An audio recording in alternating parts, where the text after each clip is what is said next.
لا إله إلا الله لا إله إلا الله نحمده ونصلي على رسوله الكريم اما بعد فاعوذ بالله من الشيطان الرجيم بسم الله الرحمن الرحيم وانكحوا الايام منكم والصالحين من عبادكم وإمائكم إن يكونوا فقراء يغنهم الله من فضله والله واسع علیم صدق اللہ العظیم۔ سورۃ النور کی آیت نمبر 32 آپ حضرات کے سامنے تلاوت کی ہے۔ آیت کریمہ کا ترجمہ یہ ہے، اللہ رب العالمین ارشاد فرما رہے ہیں، اے ایمان والو، تم نکاح کرا دو ان مردوں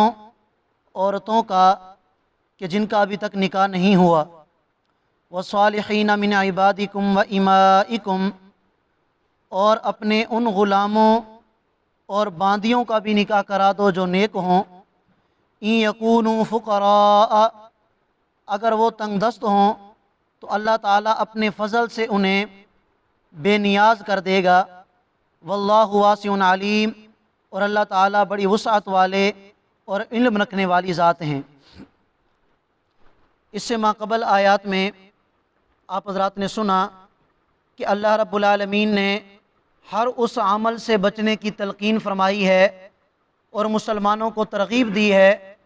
کہ جس عمل سے مسلمان کی عفت اور پاک دامنی پر کوئی داغ یا دھبا لگے۔ جہاں دین اسلام کے اندر ہر انسان کو، ہر مسلمان کو اپنی نفسانی خواہشات پر کنٹرول کرنے کا حکم دیا گیا ہے، اور اپنی نفسانی خواہشات کو پورا کرنے کے جتنے بھی ناجائز طریقے ہیں ان سے منع کیا گیا ہے، تو وہیں دین اسلام کے اندر کہ جہاں اللہ تعالیٰ نے ہر انسان کے اندر نفسانی خواہشات کے جذبے کو فطری طور پر رکھا ہے، تو اس جذبہ کو پورا کرنے کے لیے اللہ تعالیٰ نے ایک حلال طریقہ بھی مقرر فرمایا ہے کہ اگر کوئی مسلمان اپنی خواہشات کو پورا کرنا چاہتا ہے تو اس کے لیے ہم نے ایک حلال راستہ رکھا ہے، اور وہ راستہ ہے نکاح والا راستہ۔ اللہ تعالیٰ نے قرآن مجید میں مختلف مقامات پر نکاح کرنے کی ترغیب دی، اور نبی کریم صلی اللہ علیہ وسلم نے اپنی مبارکہ حدیث میں ارشاد فرمایا،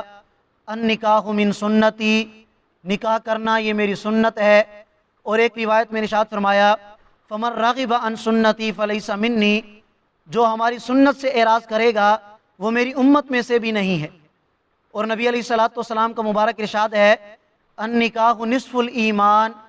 کہ نکاح کرنا یہ آدھا ایمان ہے، آدھا گویا کہ دین ہے۔ تو نکاح کرنے کی ترغیب آئی ہے دین اسلام کے اندر، تو جہاں اللہ تعالیٰ نے بے حیائی کے سد باب کے لیے برائیوں سے منع کیا، وہیں اللہ تعالیٰ نے نکاح کرنے کی ترغیب دی کہ اے ایمان والو، تم میں سے وہ مرد یا وہ عورتیں کہ جن کا ابھی تک نکاح نہیں ہوا اور وہ نکاح کرنے کی طاقت بھی رکھتے ہیں، تو انہیں چاہیے کہ وہ جلد از جلد نکاح کر لیں۔ نکاح کریں گے، اپنی خواہشات کو حلال طریقے سے، جائز طریقہ سے پورا کریں گے تو برائی کا سد باب ہوگا، اور بے حیائی ختم ہوگی، اور فحاشی عریانی ختم ہوگی۔ اور ساتھ یہ بات بھی ارشاد فرما دی کہ اکثر لوگ اس وجہ سے بھی نکاح نہیں کرتے کہ چلو فی الحال تو ہمارے پاس مال و دولت موجود ہے، وسائل موجود ہیں، لیکن جب شادی ہو جائے گی، نکاح ہو جائے گا، بیوی اور بچے آ جائیں گے تو ان کو میں کہاں سے کھلاؤں گا، میرے پاس اتنے پیسے تو نہیں ہیں۔ تو اللہ تعالیٰ نے یہاں ارشاد فرمایا، ان یکونوا فقراء، اگر تمہیں تنگ دستی کا اندیشہ ہو تو اس اندیشے کو نہ دیکھو، بلکہ اللہ کی ذات پر بھروسہ کرتے ہوئے کہ یا اللہ میں نکاح کرنے لگا ہوں، اس لیے کرنے لگا ہوں کہ تاکہ میں پاک دامن رہوں، میں اپنی عفت اور عصمت کی حفاظت کر سکوں،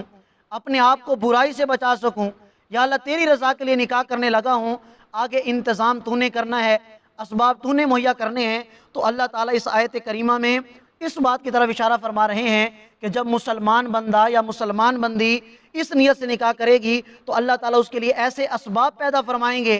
رزق کے، اور اللہ تعالیٰ ایسا انتظام اس کے لیے فرمائیں گے کہ وہ خود ہی حیران ہو جائے گا، اس لیے کہ اللہ تعالیٰ بڑی وسعت رکھنے والے ہیں۔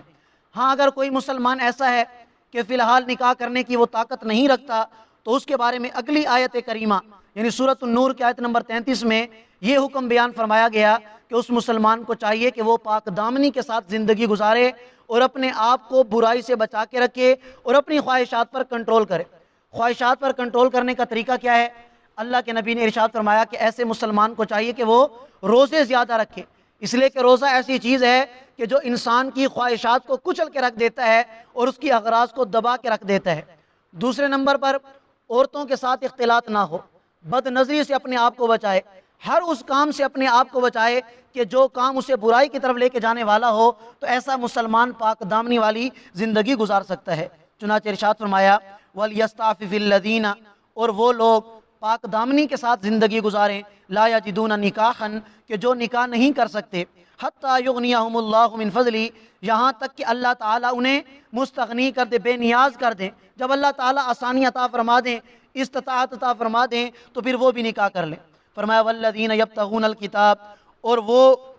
غلام اور وہ باندیاں کہ جو آپ سے مکاتبت کا معاہدہ کرنا چاہیں، فکاتبوہم، تو تم ان سے مکاتبت کا معاہدہ کر لو، ان علمتم فیہم خیرا، اگر تم ان کے اندر بھلائی دیکھتے ہو۔ پہلے زمانوں میں جب باندیاں اور غلاموں کا زمانہ تھا تو اس وقت غلام اور باندیاں اپنے آقا کے ساتھ ایک معاہدہ کرتے تھے کہ اے ہمارے آقا، ہم 1 مہینے کے اندر، 1 سال کے اندر آپ کو اتنے پیسے کما کے دیں گے، جب ہم نے اتنے پیسے کما کر دے دیے تو ہم آزاد ہوں گے۔ تو اللہ تعالیٰ نے اس آیت کریمہ میں ارشاد فرمایا کہ اگر کوئی غلام یا باندی اس طرح کا معاہدہ کرنا چاہے تو تم اس کے ساتھ معاہدہ کر لو، جب وہ اپنے پیسے کما کے تمہیں دے دے تو تم اسے اللہ کی رضا کے لیے آزاد کر دو۔ اور آگے اہل ایمان کو بھی ترغیب دی، وَآتُوهُم مِّن مَّالِ اللَّهِ الَّذِي آتَاكُمْ، اور تم ان کا تعاون کرو اس مال میں سے کہ جو اللہ نے تمہیں عطا کیا ہے۔ اگر ایک انسان آزاد ہونا چاہتا ہے، کسی کی غلامی سے، تمہارے پاس اللہ کا دیا ہوا بہت کچھ ہے، تو تم اس کی مدد کرو تاکہ وہ اس سے آزاد ہو جائے۔ وَلَا تُكْرِهُوا فَتَيَاتِكُمْ،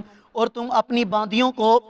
مجبور نہ کرو، عَلَى الْبِغَاء، بدکاری پر، ان اردنا تحسناً، اگر وہ پاکیزگی کا ارادہ رکھتے ہوں۔ عبداللہ بن ابی منافق کے بارے میں آتا ہے کہ اس کے پاس بڑی خوبصورت لونڈیاں ہوا کرتی تھی۔ یہ کیا کرتا تھا؟ انہیں کہتا تھا کہ جاؤ لوگوں کے سامنے گانے گاؤ، لوگوں کو مجبور کرو زنا پر، وہ تمہارے ساتھ بدکاری کریں گے، تو جتنے پیسے کما کے لاؤ گی آدھے میرے ہوں گے، آدھے تمہارے ہوں گے۔ تو اللہ نے فرمایا کہ اگر تم نے اپنی باندیوں کو اس بات پر مجبور کیا اور ان بیچارے نے مجبور ہو کر گناہ کر لیا، تو اس کا گناہ انہیں نہیں ہوگا بلکہ گناہ کس کو ہوگا؟ مجبور کرنے والے کو ہوگا۔ تو فرمایا وَلَا تُكْرِهُوا فَتَيَاتِكُمْ، اپنی باندیوں کو مجبور نہ کرو، عَلَى الْبِغَاء، نافرمانی پر، بدکاری پر، ان اردنا تحسناً، اگر وہ ارادہ رکھتے ہوں پاک دامنی کا، لِتَبْتَغُوا عَرَضَ الْحَيَاةِ الدُّنْيَا، تاکہ تم دنیا کا تھوڑا سا مال تلاش کرو۔ وَمَن يُكْرِهُنَّ، اور جو ان کو مجبور کرے گا، فَإِنَّ اللَّهَ مِن بَعْدِ إِكْرَاهِهِنَّ، تو بے شک اللہ تعالیٰ ان کو مجبور کرنے کے بعد غفور الرحیم، بڑے بخشنے والے اور رحم کرنے والے ہیں۔